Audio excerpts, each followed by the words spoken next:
Would everybody be okay if I took a video of myself? Yes. Okay. You survived.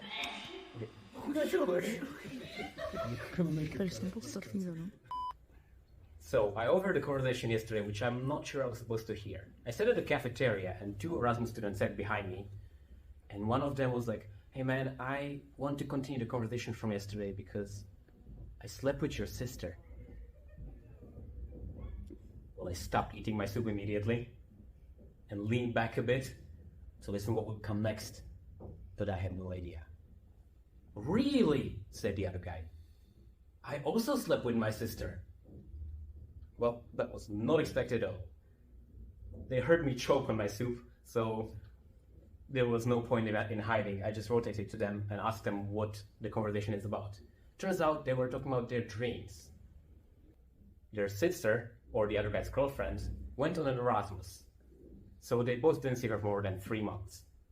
And if you've ever analyzed your dreams, sleeping with your sibling, maybe even a parent and grandparent, can mean one very specific thing. That you miss a deeper emotional connection.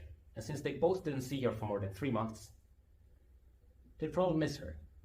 And this is where analyzing your dream comes in. Because your brain has an unhinged connection to your subconscious brain. So you can find some stuff that you would not normally be able to analyze just from your actions. Well, I became very stressed for some reason. And it's not because of the video. Human. That's not part of the...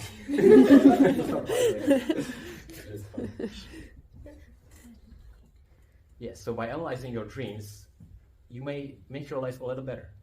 If you had a similar situation, especially here on Erasmus, that you had a dream where you slept with your maybe sibling, maybe old friend from your hometown, just give them a call and you can make your life a lot better.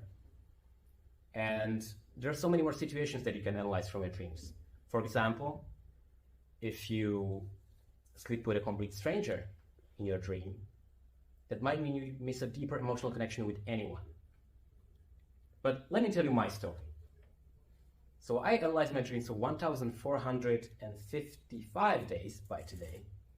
And at first it started just as a joke. I started writing down my dreams because my dreams looked like the combination of Fast and Furious and Alice in Wonderland. I mean, even yesterday I was just driving my bathtub down the road when suddenly a flying Titanic came over my head with talking dinosaurs shooting mushrooms at me. Yeah, they're pretty random. But then I started writing down every dream and every dream that could potentially have a meaning. And sure enough, after a few months, I started noticing patterns that could help me understand my deeper self. Just to come back to the example from before, I slept with a complete stranger the same night that I overheard the sleeping with my sister conversation. And sure enough, I slept with a stranger in my dream, of course. But don't make it weird. It turns out, I did a bit of Googling in the morning, it turns out my brain started to think that I've been single for too long. I've been single for more than 3 years at that time. Yeah, I could get a bachelor of being single. But my brain started missing someone to share my life with. But like this, I could understand what my brain is thinking and try to get more emotional connections and deeper connection with my friends to fulfill this deeper need of mine. But there's so much more that you can analyze with your dreams.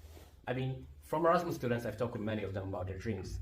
And I've heard already 3 of them say that in the past month, they had a couple of dreams where somebody was chasing them and trying to kill them. Could have happened to you too.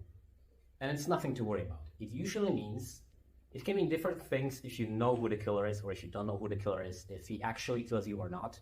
But if you don't know who the killer is, it might mean you're running away from a problem which you don't know how to put your finger on.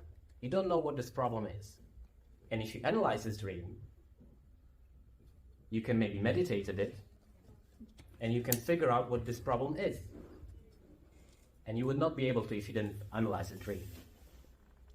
And like this, if you meditate for 20 minutes, write down all the problems that could possibly be in your subconscious mind or that you might be trying to avoid. You may be able to solve a problem. Or at least if you say out loud that you have a problem and you don't know how to solve it, or it's not within your jurisdiction to solve this problem, you might get better sleep to make your life a little better. So how do you actually analyze your dreams? How do you write them down? Let me tell you my technique. So I use a smartwatch that really helps with a certain part of this writing down your dream technique. Let's say you're a student, so a regular time to go to sleep would be around midnight, and it will be a little easier to understand it. So to get full 8 hours of sleep, you would need to wake up at 8. It is very important to get fully 8 hours of sleep, because first your brain needs to sort out all the memories that you had from the previous day. It needs to put into the correct shelves all the new memories, all the new connections, all the new things you learned and analyzed and thought about during the day. So if you fall asleep at midnight, try to get 8 hours of sleep. But there is one small thing that we will do. Set the first alarm at around 7 a.m., not 8 a.m. And this is where having a smartwatch can help, because it can wake you up without you actually standing up from the bed, going to your phone and turning it off. With a smartwatch, you actually have to click a button, so you don't even have to open your eyes. And the less you disrupt your brain, the more vivid the dreams will be. So, you get your first alarm at 7 a.m., turn it off, and fall back to sleep. This way, your brain has been disrupted from the line of your dreams, and there is a certain part of your brain that will be a bit awakened, and this can result in two scenarios. Either, by 8 a.m., you will have a lucid dream, which means you will be able to control the dream and make a little fun, create your own scenarios, or at least control your actions. Or if not, because that's a very complicated technique and not many people can do it, at least it can help you remember the dream in the morning a little better, because you've been awakened and disrupted from the flow state of dreams. So, when you wake up at 8 a.m., on the first alarm, the actual alarm, do not snooze the alarm. If you actually have this habit, just don't.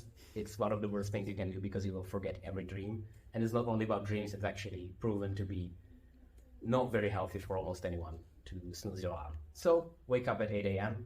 and now either have a notepad, or if you are disciplined enough, you can take your phone and write the dreams in your phone. But do not start scrolling. Do not turn on the internet. Just open up the Notes app and write down your dream. But this is where most people make a mistake. Do not write your dream from the start with as many details as possible. Write down all the most important things that happen in the dream and that you can recall. Could be change of locations, new characters, new people that arrived, change of emotions, or anything that had a bigger change for the scenario in your dream. And then come back to the start and start writing it down in all the details that you can recall. This way, even if you forget what was afterwards, your brain will be able to connect the dots a little better if it understands what happened afterwards, because like this, you can get a little insight into your subconscious mind. So, if you have any dream that keeps repeating, or if you ever have nightmares for a very long time, I encourage you to write them down and analyze them. Just a bit of Googling can really help you to understand what it means. And like this, you can make your life a little better. Thank you.